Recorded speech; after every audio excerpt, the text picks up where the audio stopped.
Welcome to Unit 4A for EDU 644 and 744, School and Community Relations with Belhaven University. Today we're going to be talking about the media. This unit will help you gain skills to work with the media. Specifically, it will help you gain ideas for positive media coverage, not just negative. Your unit objectives will be communication systems. Before we go over our biblical foundation, let's open in prayer. Dear Jesus, thank you so much for this day. Thank you for allowing us to grow and learn. Thank you for all those watching this video. I ask your blessings upon them. Dear God, I also ask your blessings upon those that we work with. Help us to remember to have a clear call and speak the whole truth in our dealings so that we have a legacy of integrity with our words. As we look at this biblical foundation to God, help us understand it and apply it. So often, God, we may be having to do things that we might like to do in a different manner. But dear God, in our dealings, help us be ethical and help us be moral and help us to remember that we have to follow rules and policies that are like Caesar's. Dear God, I ask that you please just bless us and encourage us. Bless all of the students as they study and take their quiz. Thank you, God, that this week will mark the halfway point when it is complete. I ask your continued blessings. In your name I pray. Amen. Caesar's, they replied. Then he said to them, so give back to Caesar what is Caesar's, and to God what is God's. How does this apply? We must follow policies and laws as established, even if we do not agree with them. Now, I know you will think back to the law class that you took, or maybe you haven't taken it yet, but if you have, you're going to think about how much you learned about laws and policies and things that have to be done in a certain way.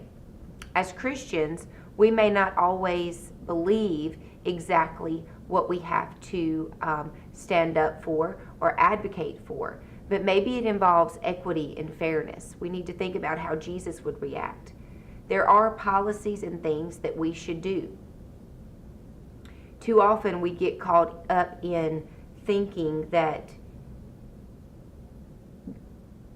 the Bible and the policies and laws may be two separate things. Now, I realize that sometimes in jobs you're asked to do things that are unethical or immoral. I don't believe that is what God's talking about. I think he wants us to take a stand for what is right according to his word, no matter what. But there are policies that we must follow, and we need to remember, give to Caesar what is Caesar's and give to God what is God. Think about that as you reflect in this week. There's a pretty large misconception that the media only wants to cover bad press. I'm going to put the blame on some school organizations and school leaders that they don't do a good enough job putting positive things out there, so the only thing the press gets a hold of is the negative stuff. It seems the media does only cover bad. If it seems the media only covers bad press, then we need to do a better job of providing good information for them to cover. Also, if bad press does come about, we do not need to shy away from it. Are you providing positive information? Are you providing information at all? You need to become a partner with the media. Let's look at this slide. When the media initiates contact, be available. How often do we want to hide behind our desk or not return a phone call or, oh my goodness, what could they possibly want? So we avoid their questions.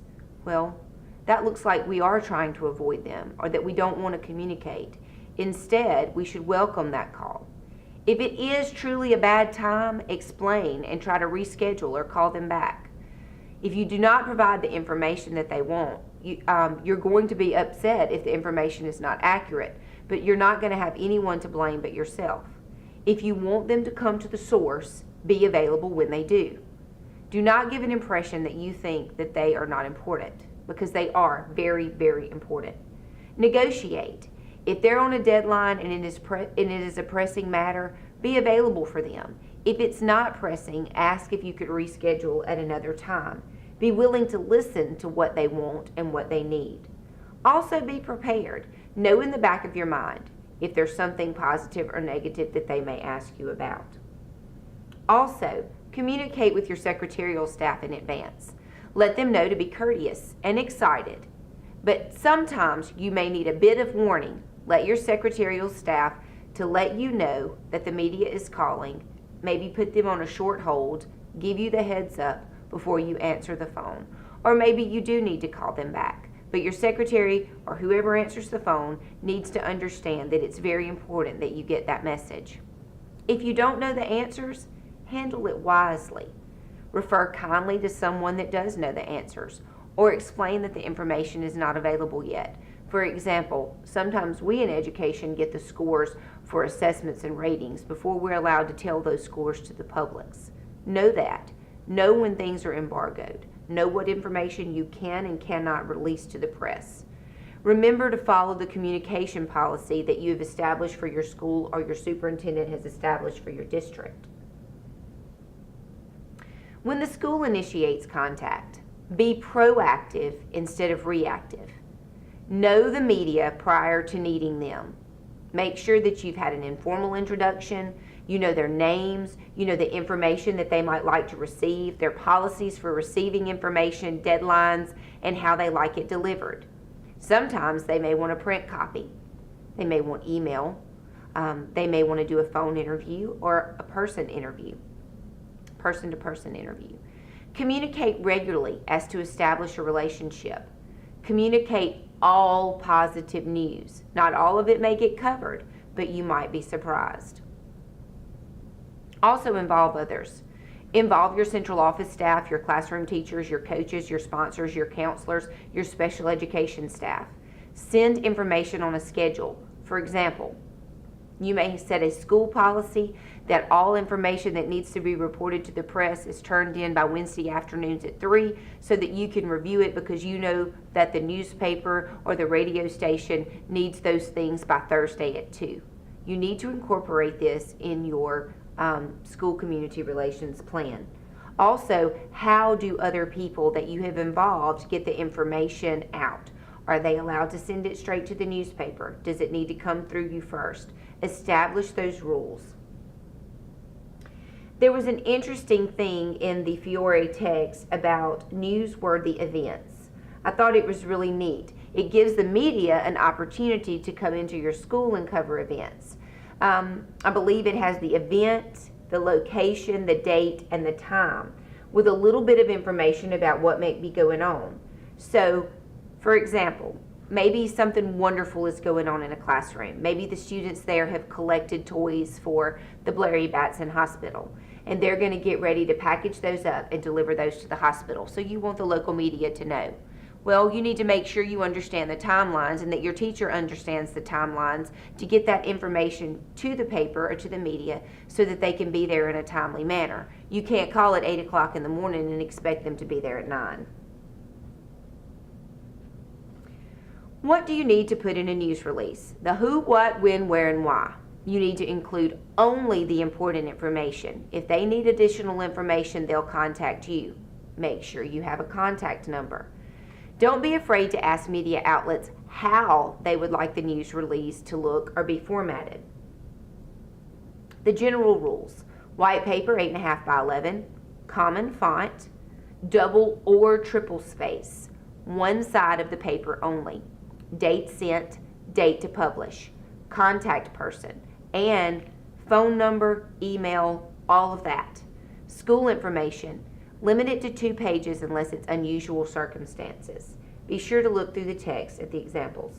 Also, think about times that you've seen press releases that you thought were good or bad. Are there things that you've tried to get into the press that didn't quite make it? Go back and look at the information you provided. Was it accurate? Was it detailed? Was it bulleted detailed, or was it too wordy? Share upcoming events with the community. Spotlight students or events. Do public service announcements. Maybe you need to inform the community about a belief. Maybe something's changing within your school or you're hoping that something changes. Recently, some schools have gone to an early release on a certain day of the week to allow teachers to have a professional learning community. This may be something that you need to talk openly with your school publics about. Maybe you're going to have a campaign for a project. Maybe a bond issue's coming up. Advertise events like School Counselor Week or School Nurses Week, Teacher Appreciation Week. Highlight programs that are going on at your school. One of the schools where I worked, every week a student got to do a phone interview with the radio station. The radio station showcased that student or different students talking about small things that were going on at the school. Now, think about it.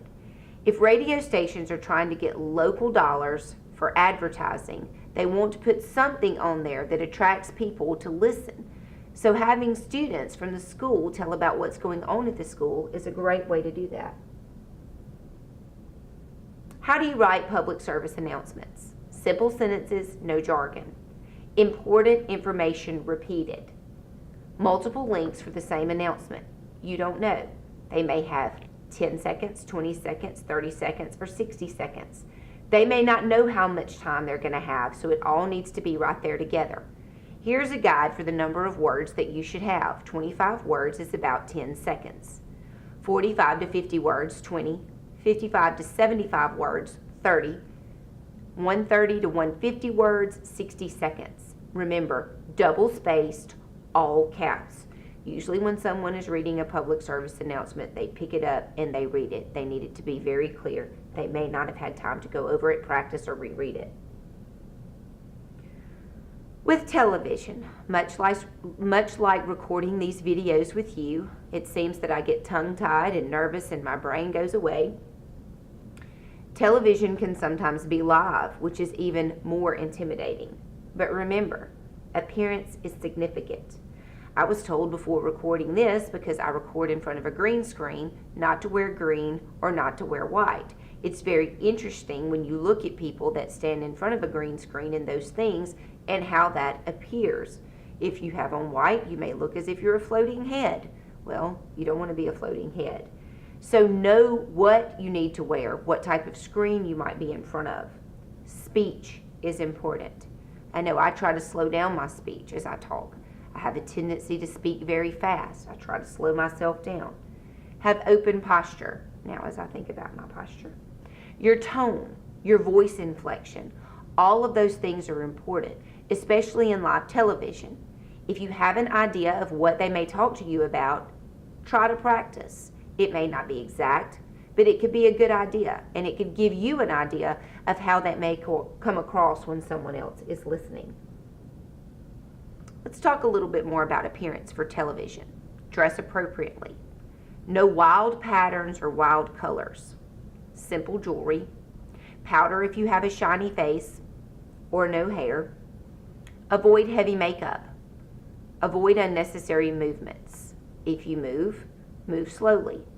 Look at the interviewer, unless making a point to the audience. For instance, if you were talking one-on-one with an interviewer and then you wanted to speak directly to the public, you might look to the side to say, "We need your support. We need you to come out and vote because you love your students." Know who you need to direct your information to. Do not look at the monitors. As difficult as it is, do not look at the monitors. Dress neatly in soft, medium colors. Sit up straight and try not to squirm. Enunciate clearly. Do not hurry. Avoid education jargon. Remember, all of your audiences are not going to understand certain terminologies that you may be familiar with. Speak simple, straightforward words. Look at the person interviewing, again, unless you need to make a point to the publics you're speaking to. Be enthusiastic, pleasant, and positive, but act natural. You are not playing a role. If you have a media monster, try to tame him or her. Always be proactive. Don't freak out over mistakes. Everyone makes them. Know media members by name. Know how to contact them. It's very good if you have a contact at all the mediums, the radio, the TV, the newspaper, and if there's some other small town newspaper or something that goes out that's not a traditional newspaper, or people at the banks that put information on the signs. Know these people. Know them before you need the information put out. Be available. Remember, return calls promptly. Be honest, sincere, and straightforward. Present facts. Be courteous to reporters. Avoid educational jargon. Be helpful but not bossy. For example, you might say, hey, we would really love for you to come, and if you could, this particular person would be a great one to showcase. But don't get offended if they don't take your idea. They may have a completely different angle. Make faculty, staff, and students available, but know the policy about permissions. Also know the policy in your district about who can speak to what. Remember to get pre-approval. Give advance notice. Piggyback stories. Build one on top of the other. Nothing is ever off the record. Don't say it. Don't let them convince you that it is, because it is not. Never ask for a preview. That means that you don't trust them. You have to trust them to do their job. Say thank you. What's next? Complete the reading assignments that go along with this portion of the unit. Complete the writing assignments if it's relevant. Answer the discussion questions. You might want to wait till you do 4B before you answer the quiz. Here are your references.